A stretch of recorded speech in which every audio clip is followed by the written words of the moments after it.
So we're picking up, we left off with Stigma to Epitaph. That was a chapter from my book, Diary of a Glad Man. We're picking up with the next chapter, which is Where the Sidewalk Ends.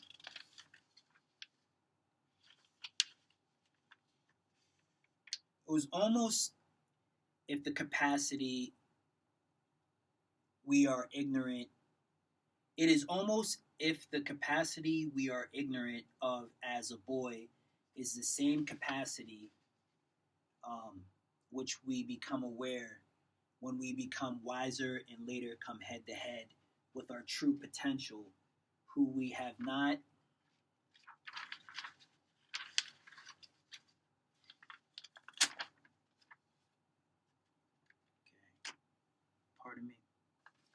have not. I'm missing some words, so I don't know. Lost in translation. All right, become conscious of until we learn to conquer our own doubt. I hope that works for you. Like typos. All right. Let me know if you want to edit any of my books. Yet and still, somehow we must rise. So I'm talking about black males and the state of black males. It was doubt like this, which began as doubt in my young life, that I faced when I served my first term in the county correctional facility for disorderly conduct in 2013. I served 9 months in the correctional facility and later was released to later find out of my diagnosis is what I truly needed to research and not the same stigma that I was battling all my life. Okay? So it gets deeper. It's good to find out for yourself so you can know, what's poison sumac to poison ivy. Okay, some diagnoses have similar behaviors, but underneath it all is something totally different because there's these other behaviors that aren't exhibited around these people, but around these people they are. Or you keep it to yourself until one day it blows up and then boom, there it is. But for the majority of the time, it looks like this until it blows up and then boom, there it is. So I had to do a little bit of researching myself and also talking to different people who have different perspectives, as you should yourself.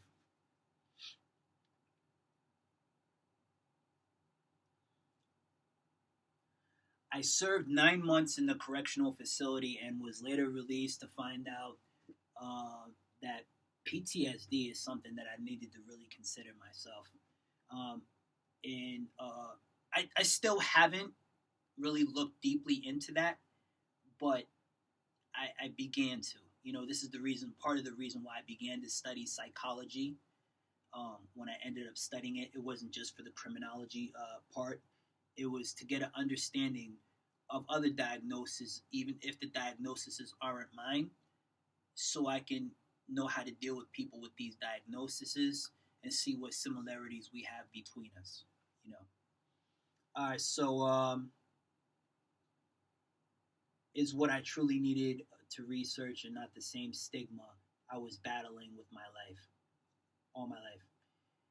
It was there in my empty cell of solitude and despair that I found out who my true friends were. After those lonely holidays spent behind bars, I realized that God was my best friend in life aside from my madre, my family, and a chosen few friends. Okay? My imagination also, which is the root of who I am. My only true connection with my creator and the key to my originality and survival in this world of chaos and oblivion. Okay? Crouching Tiger, Hidden Dragon, the next chapter. Now, it gets a little poetic, a little wordy. I'll try and make it a little layman's for you because and that's what I'm telling you about, like, a lot of the footage from my past seasons from Think Like a Cop and Donnie Talk, I do a lot of this. I do a lot of blabbing. You know what I'm saying? Sometimes I talk and I rattle on. I like to hear myself talk. I sound like a philosopher at the end of the day, and I don't want to do that, so I'll try and keep a layman's with you, etc. And this is, okay, see what I'm saying? All right. So this deep and immense universe of joy and pain became an ocean of swirling emotions. I like to paint pictures like that with words, but I'm working on that. Some readers don't like that. It makes them want to put the book down. Which I found myself drowning in time after time, and yet drawn deeper into for lack of better understanding of who I was and who I am becoming. It is this lack of understanding of who we are as a people which I feel draws me to the same groups of people which I have been coming across all my life. Okay? So what was I saying in the beginning of this chapter? Okay?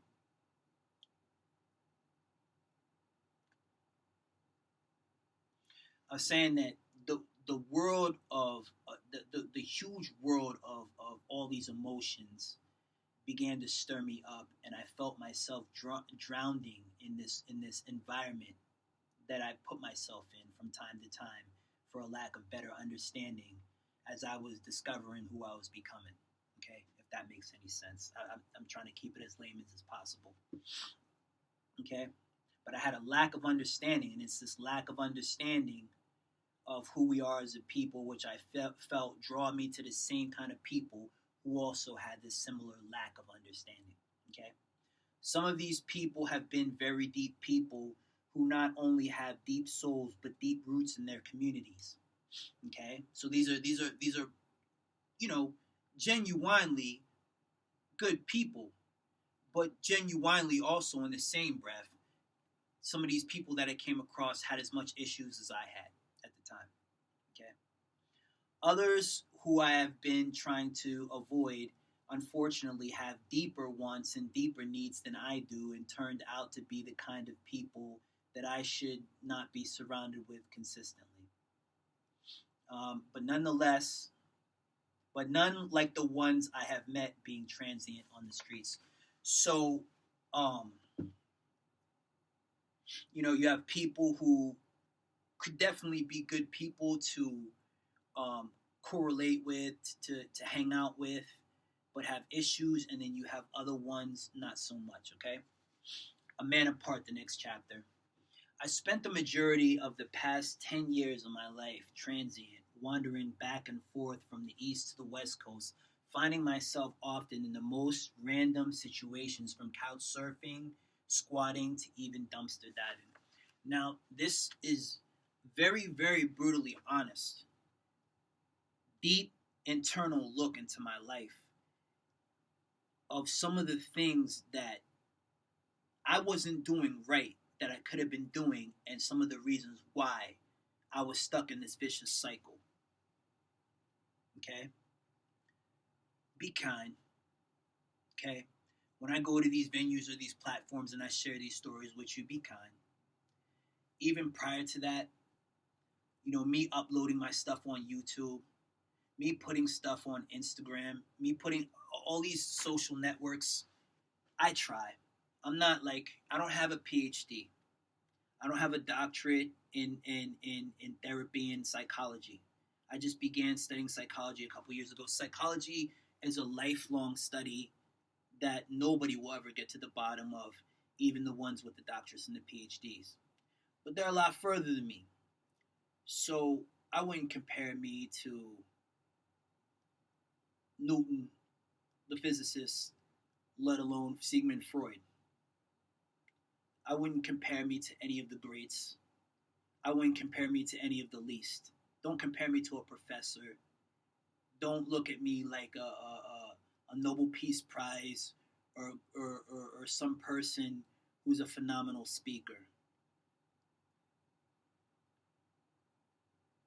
Don't compare me to anybody. I mean, you can, but don't forget to contrast. Okay. Don't color me bad.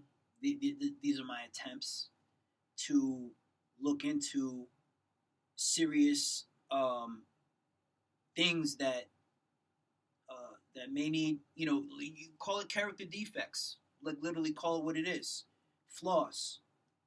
We have flaws, and then we have things that are beautiful about ourselves. You know what I'm saying? And it takes a lot of bravery. So whenever you usually people don't leave foul comments. I kind of disabled a lot of comments on a lot of my pages, because people like to go all crazy, especially on law students and anybody doing anything like what I'm doing right now, poets, artists. It's not just law students, but poets and artists. When you're speaking on a conscious level and you're not just talking about, hey, my wrist go bling, I drive the car that makes her want to sing. You know what I mean? So that's all I'm saying. Just be kind and let's grow together. Let's build together and let's think about mental health. But not only that, like my friend Energy from back in the day said, let's think about growth. Okay? What makes a man grow creatively? Okay? I'm not talking about anything perverse. Growing up, I wasn't the author type. I wasn't the type of guy who you might see in the streets and say, hey, do you read? What's the odds? Mostly like you see somebody dressed like me, whether I'm dressed like this or I have baggy pants, the first thing you think I'm going to say is, hey man, you listen to rap, would you like to hear my CD? Even though nobody listens to CDs anymore. Okay? I have some of my books. I'm an author. I write short stories. I have some books on flash drives. Before I even give you the spiel about would you like to buy or donate, do you read? Okay? What makes somebody grow to the point they have the courage to ask a complete stranger that? And whether I'm in the streets or not, I'm filming this and I'm going to upload this. So I'm essentially asking you this right now. Whether I'm asking you, do you read? You're watching this video. You're obviously into, hearing what I got to say. Okay? But, I could be talking about numerous things right now. From how I think people can survive through the pandemic or anything just glorifying myself, etc., etc. So this takes courage. So I'm not just saying give me credit. I'm saying pat yourself on the back if you do this, but also if you haven't thought about this yet, ask yourself why. Okay? Let's get into it. A man apart. Again, why did I bring this up? We're talking about roaming the streets being transient. You learn a lot from failing. You don't learn anything from not admitting you ever failed, even if it's to yourself. Let's talk about it a little bit. Through all of these trivial pursuits, I found pieces of myself and my life buried in the rubble of other people's garbage. Okay, I just had to see what time it was. I have heard it said that one man's trash is another man's treasure, but rarely heard anyone expound on one man's past becoming another man's future or vice versa. It's because of all these failures. It's because of all these shortcomings. It's because of all this prodigal lifestyle that I've been able to stay on the straight and narrow. Now, don't get it twisted. I'm not talking about a religious, a spiritual straight and narrow. I'm talking about a logistical, I haven't left Pennsylvania in almost a decade straight and narrow. Okay? I've been in school. I've earned almost 30 certificates. Why so many certificates? Why so many short stories? If you take this short story, right, this and this part right here that I'm going to try to get through as much as I can, you get 19 pages, okay? You see how thin this is? You take this book right here, okay? Imagine this is my book, The 8 Million Stories of Prince Rao, okay, or whatever you want to call it at the end of the day, the autobiography of Rao, okay? This is like 304, 305 pages, okay? How many short stories stapled together of 19 pages does it take to get 300 pages? 19. Add 1. 20. What's 20 divided by 30? What's 2 divided by 30? Oh, pardon me. 20 divided by 300. You simplify by putting a slash through the 0 on the top and the 0 down here. Okay? So 300 becomes 30. Okay? And 20 becomes 2. We're talking simple subtraction. Okay? So you did that. Now it's time to do a little bit of division. 30 divided by 2. 15. Okay? Now you magically make the 0 appear back again. Okay? Now you got 150 because Donnie says so. Okay? So you could have, let me rephrase that. Let me just make it all simplified. 20, it's gonna take 15 of these, because 15 times 20 is 300. So at the end of the day, however much it took me to get as far as I have reading,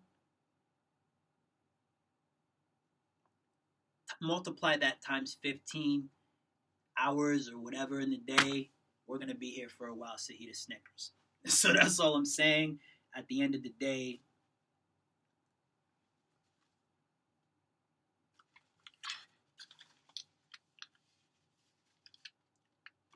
I hope whatever point I was trying to make you got, because I'm completely lost by now. All right. So look.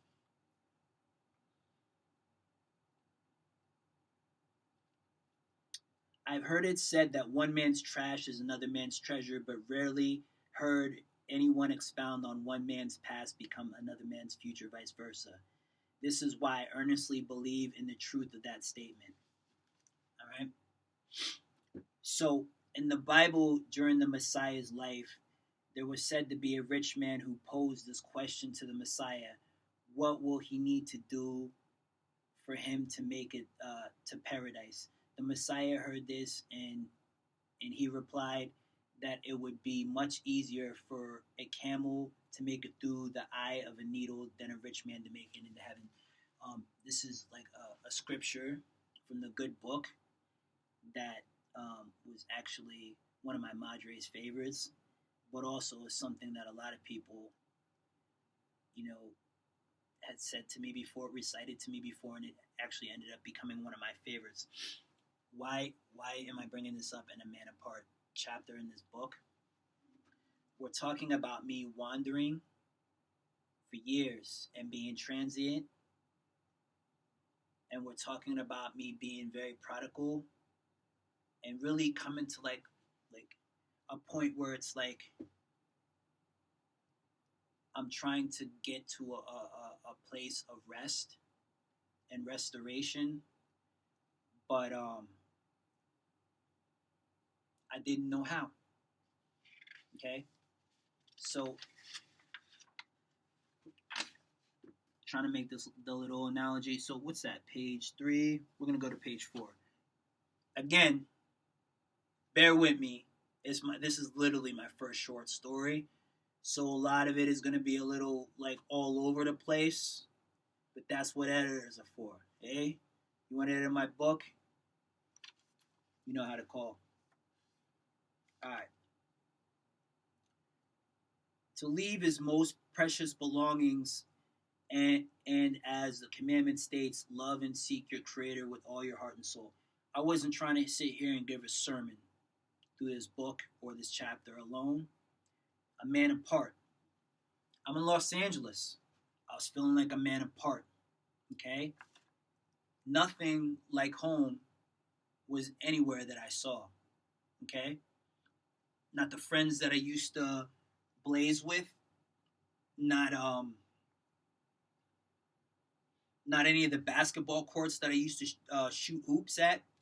not any of the girlfriends that I grew up clinging to.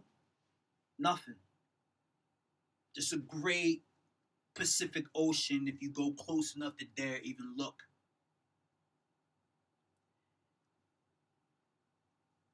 And neighborhoods upon neighborhoods of things that you don't want to get into that could snatch you in 1 second and then forget ever coming back to Pennsylvania.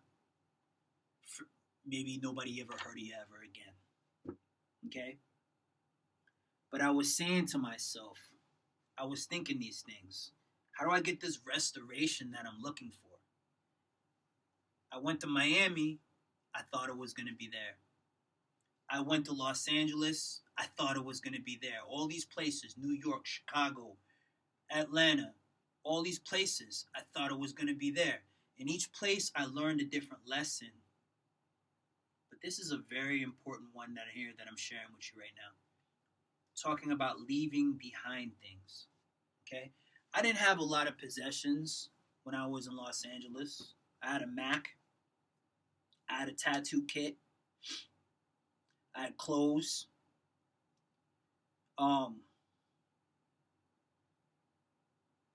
That's about it. Sneakers. But I had freedom. And this is a very valuable lesson that I had to learn even most recently.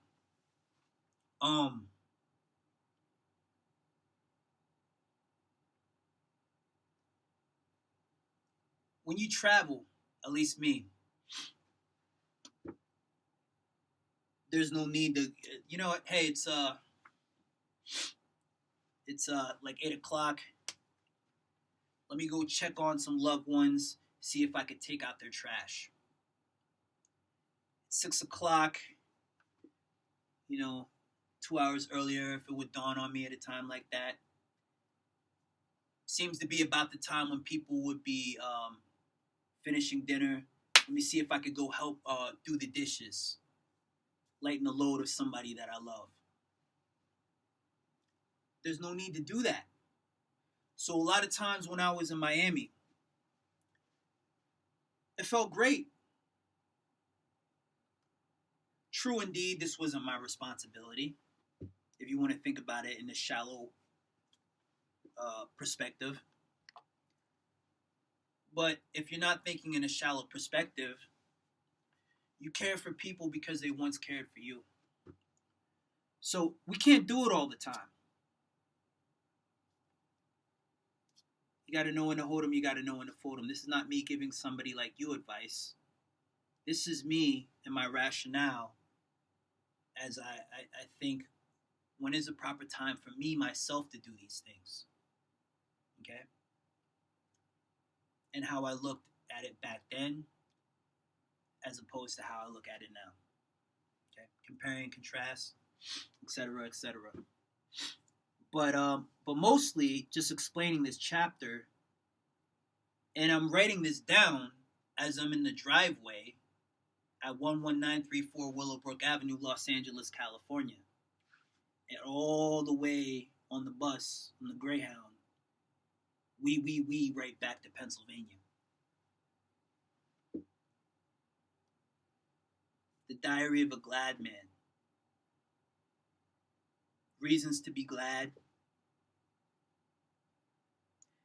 Even though there may be somebody out there that doesn't want me to look at my past, present, or future situation as a reason to be anything except mad. Or even myself, if my body feels tired, my mind feels tired, my spirit feels tired, and everything is just pointing to be mad, be sad, be out of control, be manic, be depressed, be schizo, be anything except grounded, patient, humble, hopeful, and glad. These are This is me coming into the age that I am right now. I have friends that aren't even here. They're not even here anymore. We used to make music together. They're a memory now. They're not even here. And that's very sad. But giving serious thoughts about your life and trying to make a serious change, that's something to hold on to, regardless who thinks that's important or not. So this is not just the Diary of a Glad Man. The book is the Diary of a Glad Man. What you're looking at, what you're witnessing, even though we're in a recession right now, you're witnessing the life of a glad man. Even though I don't have that record deal that's $1 million, I got this coat that's going to protect me from the wind. And I have this opportunity to come home with the win. When I graduate, and each day that I make a small little bit of progress so I could turn it into a bigger win for the people that I love, because they once took care of us, now it's our turn to take care of them. So think about that if you're a man apart out there, or somebody that's apart, and you're wondering how you can get that restoration. Sometimes that 180 isn't that wide bend that you think it is. It's an about face. You could literally stay in the same lane. You don't even have to switch lanes. Maybe you just want to try a different reason.